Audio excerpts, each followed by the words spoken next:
আসসালামু আলাইকুম। সম্মানিত দর্শক, আপনারা সবাই কেমন আছেন? আশা করি সবাই ভালো আছেন। সকলের সুস্বাস্থ্য ও দীর্ঘায়ু কামনা করছি। সম্মানিত দর্শক, প্রতিদিনের ন্যায় আজকে আপনাদের সম্মুখে একটি গুরুত্বপূর্ণ আইন বিষয়ক ভিডিও নিয়ে আপনাদের সম্মুখে হাজির হয়েছি। আপনারা সকলেই জানেন যে আমাদের দেশে ভূমি অপরাধ প্রতিরোধ ও প্রতিকার আইন, গেজেট এবং আইন পাশ করা হয়েছে। সেই আইনের পরিপ্রেক্ষিতে অনেকেই বিভিন্ন সময় বিভিন্ন ধরনের কমেন্ট করতেছিলেন যে নতুন আইনের মামলার কার্যক্রম শুরু হয়েছে কিনা।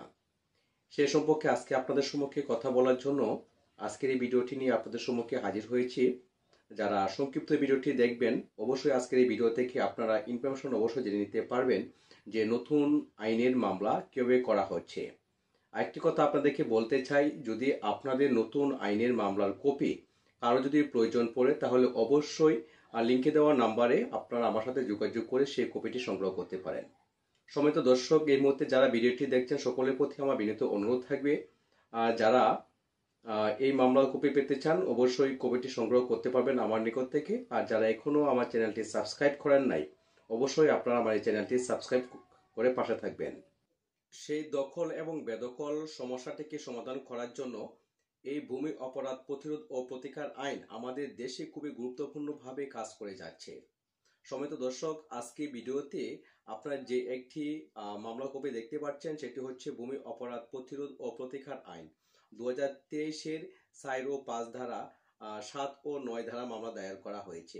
অর্থাৎ 4 ধারাতে বলা হয়েছে ভূমি সংক্রান্ত প্রতারণা এবং 5 ধারাতে বলা হয়েছে ভূমি সংক্রান্ত জালিয়াতি, 7 ধারাতে বলা হয়েছে দখল উদ্ধার সম্পর্কে এবং 9 ধারাতে বলা হয়েছে যে জমি বিক্রয় করেছে ঠিকই, কিন্তু আপনাকে জমি বিক্রয় করে সেই জায়গার দখল দিচ্ছে না। অর্থাৎ আজকে যে বিষয়টি নিয়ে মামলা আদালতে দায়ের করা হয়েছে, এরকম প্রবলেম কিন্তু আমাদের বাংলাদেশে অনেকেরই হচ্ছে। সুতরাং এই সমস্যা লাঘবের জন্য আপনি এখনই আপনার সম্পত্তির সঠিক কাগজপত্র সংগ্রহ করে আপনি মামলা দায়ের করতে পারেন এবং আপনি সঠিক প্রতিকার পেতে পারেন। কারণ এরকম ভূমি সমস্যা আমাদের দেশের আনাচে কানাচে অনেক মানুষের হয়েছে। কারণ অনেক সময় আমরা দেখতে পেয়েছি ক্ষমতার প্রভাবের কারণে, শক্তি জুড়ে, গায়ের জুড়ে বা দীর্ঘদিন যাবৎ কোনো একটি কাগজে দেখিয়ে সেই জায়গাতে দখলে ছিল। আপনার সঠিক কাগজপত্র থাকার পরও, একদম একট কাগজপত্র থাকার পরও কিন্তু আপনি সেই জায়গাতে দখলে যেতে পারছেন না, কারণ ওই ব্যক্তির শক্তির কারণে। কিন্তু নতুন যে আইনটি আমাদের দেশে প্রণয়ন করা হয়েছে, পাশ করা হয়েছে এবং গেজেট প্রকাশিত হয়েছে, সেই আইনের আলোকে আপনি অবশ্যই এই বর্তমান সময়ে আপনি জুডিশিয়াল ম্যাজিস্ট্রেট আদালতে আপনি মামলা দায়ের করে আপনার যে ভূমি সংক্রান্ত যে সমস্যাটা আছে সেটা অবশ্যই আপনি সমাধান করে নিতে পারবেন। এই বিষয়ে যদি আপনাদের কোনো কিছু পরামর্শ দরকার পড়ে বা আপনারা এই বিষয়ে যদি আরো যদি বিস্তারিত জানতে চান, তাহলে অবশ্যই লিঙ্কে দেওয়া নাম্বারে যোগাযোগ করতে পারেন। সর্বোপরি কথা হলো, আমাদের সমাজে যে ভূমি সংক্রান্ত যে বিরোধ আছে, সেটা হচ্ছে আপনার প্রকৃত মালিকের নিকট সে ভূমিটা যাতে হস্তান্তর হয় এবং সেই ব্যক্তি যাতে সঠিক মালিকানা হয়, সেই মর্মে কিন্তু আমাদের দেশে এই ভূমি অপরাধ প্রতিরোধ ও প্রতিকার আইনটি পাশ করা হয়েছে। সুতরাং এই আইনের আলোকে আপনার ভূমির যে সকল সমস্যাগুলো আছে, সেগুলো সমস্যা অবশ্যই আপনারা সমাধান করতে পারবেন। আবার অনেকে বিভিন্ন সময় কমেন্টস করে থাকেন বা হোয়াটসঅ্যাপে যোগাযোগ করে থাকেন যে নতুন ভূমি আইনের মামলা শুরু হয়েছে কিনা।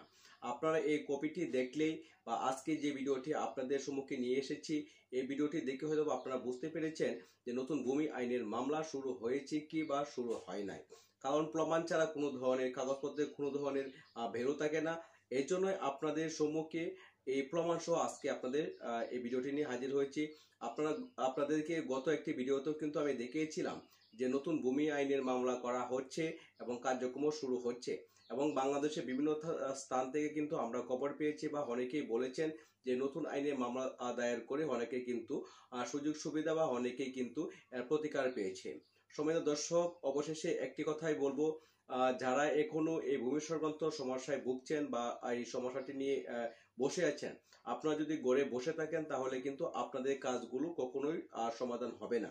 এজন্য আপনার যে ভূমিটি নিয়ে যে ধরনের সমস্যা আছে, সেই সমস্যাটি সমাধান করার জন্য আপনাদের সঠিক ডকুমেন্ট সংগ্রহ করে আপনাদেরকে মামলা দায়ের করতে হবে।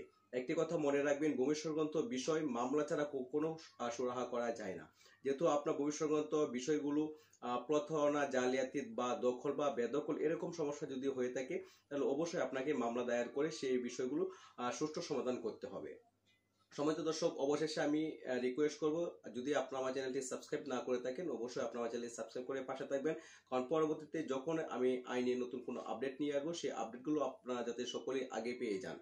সম্মানিত দর্শক, অবশেষে বলতে চাই, আপনাদের যে কোনো আইনি পরামর্শ পেতে বা যে কোনো আইনি মতামত পেতে আপনারা অবশ্যই এই লিঙ্কে দেওয়া নাম্বারে যোগাযোগ করতে পারেন। সকলের সুস্বাস্থ্য ও দীর্ঘায়ু কামনা করে আজকের এই লাইভটি এখানে শেষ করছি। ধন্যবাদ সকলকে, ভালো থাকবেন, আল্লাহ হাফেজ।